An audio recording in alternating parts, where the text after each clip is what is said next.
បាទថ្ងៃនេះគឺខ្ញុំសូមមកធ្វើការ review នៅប្រភេទគម្រោងផ្ទះវិឡាទឿមួយដែលយើងបានធ្វើការសិក្សាឲ្យទៅខាងម្ចាស់គម្រោងសម្រាប់ផ្ទះវិឡាទឿនេះគឺមានទំហំ7 ម៉ែត្រ 2 គុណជាមួយនឹង14 ម៉ែត្រ 7សម្រាប់ផ្ទះវិឡាទឿនេះគឺយើងបានធ្វើការសិក្សាឲ្យទៅកាន់គាត់ពាក់ព័ន្ធជាមួយនឹងការងារប្លង់ស្ថាបត្យកម្មហើយនៅក្នុងប្លង់ស្ថាបត្យកម្មនោះផងដែរគឺយើង detail លម្អិតទៅលើការងារទាំងអស់ដើម្បីធ្វើការប្រគល់ការងារនេះជូនទៅកាន់គាត់ដើម្បីគាត់ជួយធ្វើការសាងសង់បន្តជាមួយនឹងក្រុមជាង subcontractor ដែលនៅក្នុងនោះផងដែរគឺយើងបានបញ្ចូលទៅលើការ detailing ទៅលើការងារដំបូងមួយចំនួនដែរទៅលើការងារប្លង់របស់យើងអញ្ចឹងថ្ងៃនេះគឺខ្ញុំសូមមកធ្វើការ review ត្រួសទៅលើការងារប្លង់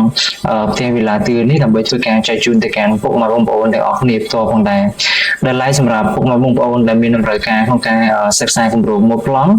ពុកម៉ែបងប្អូនអាចធ្វើការទំនាក់ទំនងខាងក្រុមការងារខ្ញុំបានដែលឡែកក្រុមការងារខ្ញុំក៏មានទទួលធ្វើការសិក្សាគម្រោងមួយប្លង់ហើយនឹងទទួល design គ្រូមកគុំសំណងផងដែរហើយសម្រាប់ពុកម៉ែបងប្អូនដែលមានការងារសាងសង់ពុកម៉ែបងប្អូនអាចធ្វើការទម្លាក់ឲ្យក្រុមការងាររបស់យើងធ្វើការចេញថ្លៃគម្រោងឲ្យក៏បានដែរអញ្ចឹងឥឡូវនេះខ្ញុំនឹងមកធ្វើការ review ទៅលើការងារគម្រោងផ្ទះរបស់យើងអញ្ចឹងសម្រាប់ផ្ទះវិឡាទឿរបស់យើងនេះគឺទៅលើការងាររបស់យើងគឺយើងមានកាច់ L នៅផ្នែកខាងឆ្វេងនៃសាច់តួផ្ទះរបស់យើងអញ្ចឹងសម្រាប់កន្លែងកាច់ L នេះគឺ3 ម៉ែត្រ 2 គុណជាមួយនឹង4 ម៉ែត្រ 9 ដែលយើងកាច់ផ្នែកខាងឆ្វេងនៃសាច់តួផ្ទះរបស់យើងហើយដែលឡែកសម្រាប់ផ្នែកខាងស្ដាំគឺយើងមានរៀនគឺយើងមានវេរ៉ង់ដាសំទោសគឺយើងមានដំបូលញ៉ាំទម្លាក់មកផ្នែកខាងស្ដាំជាផ្នែកកន្លែងទទួលទានអាហារក៏ដូចជាចំណតឡានរបស់ខាងម្ចាស់គម្រោងផ្ទាល់ផងដែរហើយកន្លែងខាងនេះគឺដែលយើងធ្វើការបង្វិលមកនេះគឺជាកន្លែងផ្ទះបាយតែយើងរៀបចំទៅតាមម្ចាស់គម្រោងគាត់ចង់បានជាមួយនឹងបន្ទប់ទឹកនៅផ្នែកខាងក្រៅមួយទៀតគឺជាបន្ទប់ទឹកប្រើប្រាស់រួមអញ្ចឹងឥឡូវនេះខ្ញុំមកធ្វើការលម្អិតពាក់ព័ន្ធជាមួយនឹងការងារបន្ទប់ទៅលើគម្រោងផ្ទះនេះផ្ទាល់ផងដែរអញ្ចឹងសម្រាប់គម្រោងផ្ទះនេះខាងម្ចាស់គម្រោងគាត់ចង់បាន3បន្ទប់គេងហើយនឹងមាន2បន្ទប់ទឹកនៅខាងក្នុងផ្ទះហើយនឹងបន្ទប់ទឹកនៅផ្នែកខាងក្រៅចំនួន1ទៀតអញ្ចឹងពុកម៉ែបងប្អូនអាចធ្វើការពិនិត្យមើលបានត្រួសទៅលើគម្រោងដែលយើងបានធ្វើការសិក្សាជូនម្ចាស់គម្រោងផ្ទាល់ផងដែរអញ្ចឹងសម្រាប់ផ្ទះវិឡាទឿនេះគឺមានលក្ខណៈស្រស់ស្អាតណាស់ដើម្បីយើងយកធ្វើការសាងសង់បន្តឬក៏ពុកម៉ែបងប្អូនអាចធ្វើការប្រវាយកន្សឹបទៅតាមតម្រូវការជាក់ស្ដែងបាន